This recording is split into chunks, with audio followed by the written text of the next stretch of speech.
యేసయ్యా నాకంటూ ఎవరు లేరయ్యా, యేసయ్యా నాకంటూ ఎవరు లేరయ్యా, నిన్ను నమ్మినే బ్రతుకుచుంటిని, నిన్ను వెదకుచు పరుగెత్తుచుంటిని. చూడు యేసయ్యా, నన్ను చూడు యేసయ్యా, చేయి పట్టి నన్ను నీవు నడుపు యేసయ్యా. ప్రైజ్ లార్డ్, హల్లెలూయా. మన ప్రభువైన యేసుక్రీస్తు నామమున కూడిన యవన బిడ్డలకు వందనాలు తెలియజేసుకుంటూ ఉంటున్నాను. మరి వాక్యమును మనము జాగ్రత్తగా విని దేవుణ్ణి ఈ చివరి దినాల్లో ఎలా ఆరాధించాలి అనే విషయాలను మనము తెలుసుకుందాం. ఇందాక చదువుకున్న బైబిల్ రీడింగ్లో నుండి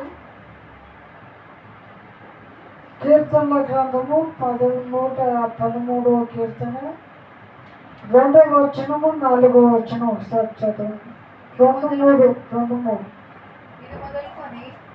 ఇది మొదలుకొని ఎల్లకాలము యెహోవా నామమును సన్నుతింపబడునుగాక. సూర్యోదయం మొదలుకొని సూర్యాస్తమయం వరకు యెహోవా నామము స్తుతి నందదగినది. హల్లెలూయా.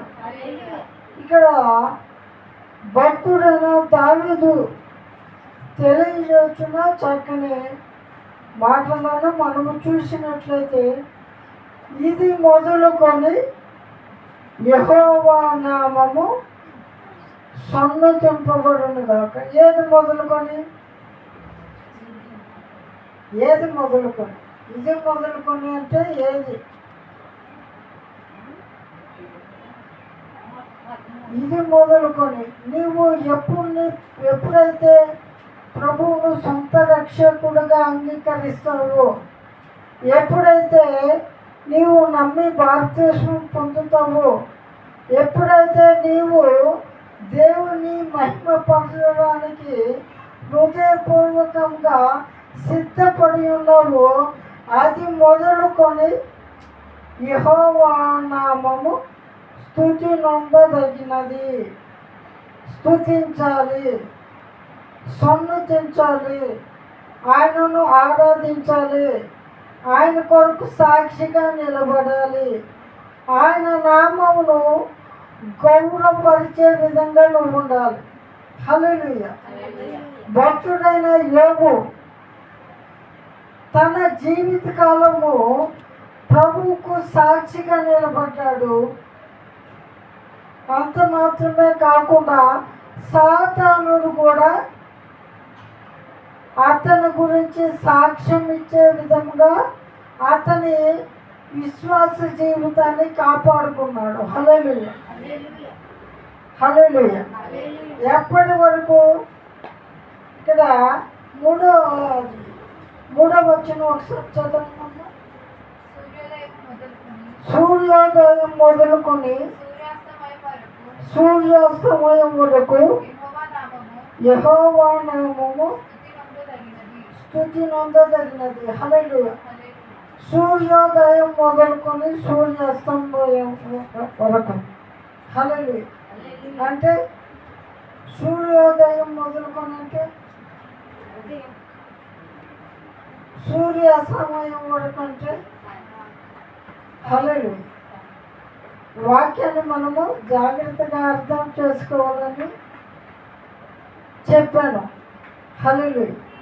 మన సొంత జ్ఞానంతో కాకుండా ప్రభువు వాక్యంలో జాగ్రత్తగా అర్థం చేసుకునే జ్ఞానము నాకు దయచేయమని మనము ప్రార్థన చేయాలి.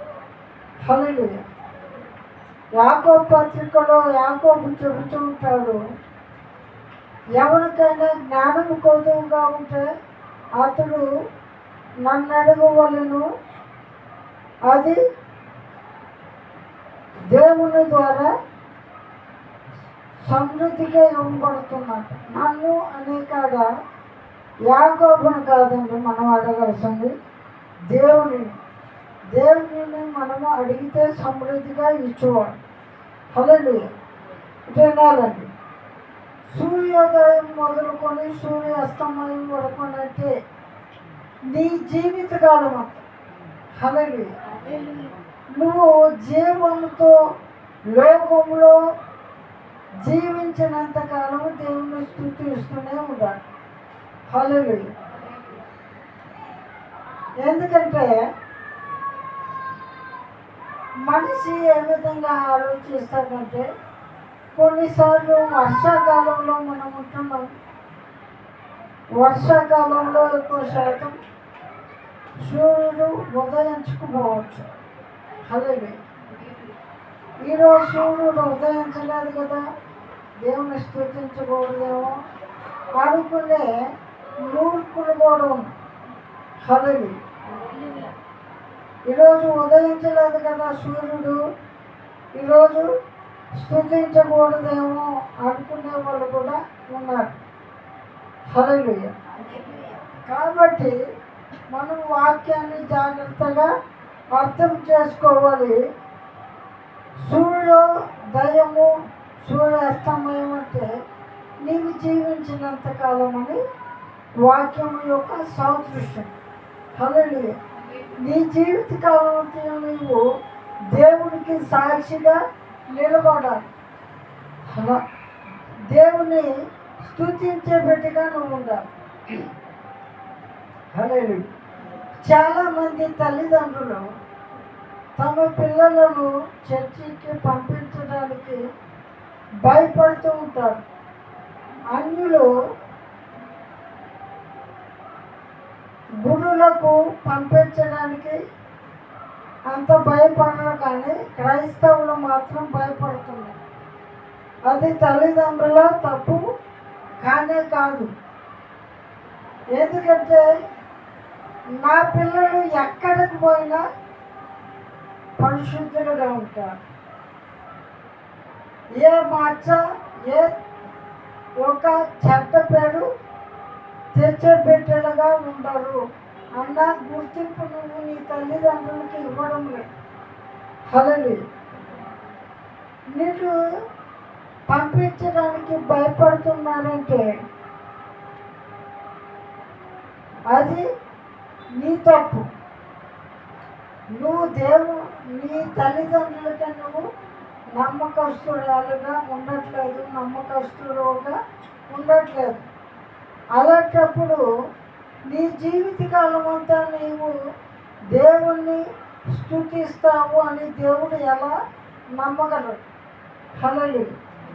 అందుకే భక్తుడు చెబుతున్నాడు, ఇది మొదలుకొని నీవు యెహోవా నామమును సన్నుతించాలి, దేవుని స్తుతించాలి, దేవునికి మహిమ తేవాలి. దేవుడే చెబుతున్నాడు 4వ కీర్తనలో, నరులారా ఎంతవరకు నా గౌరవమును అవమానముగా మారుస్తారు. హల్లెలూయా. అందుకే భక్తుడైన పౌలు చెబుతుంటాడు, పిల్లలారా మీ తల్లిదండ్రులకు విధేయులై ఉండుడి, ఇది ధర్మమే. హల్లెలూయా. ధర్మమే అంటే హల్లెలూయా, ధర్మం చేయటం కాదు, ఇది న్యాయమే. వాళ్ళు నిన్ను చదివించడానికి, నిన్ను పోషించడానికి, నీకు ఈ లోకమునకు తేవడానికి ఎన్నో కష్టాలు పడ్డారు, మరణమును జయించారు. నిన్ను లోకంలోకి ఉద్భవింపజేయడానికి తల్లి తన ప్రాణ త్యాగం కూడా చేస్తూ ఉంటుంది. ఒక బిడ్డ జన్మించాలంటే తల్లి ప్రాణ త్యాగానికి సిద్ధపడ్డట్టు. అటువంటి తల్లిదండ్రులను మనము గౌరవించడము ధర్మం అనే దేవుడు చెప్తూ ఉంటాడు. అటువంటి తల్లిదండ్రులకు చెడ్డ పేరు తెచ్చే బిడ్డలంగా మనం ఉండకూడదు. హల్లెలూయా. నిన్ను ఎక్కడికైనా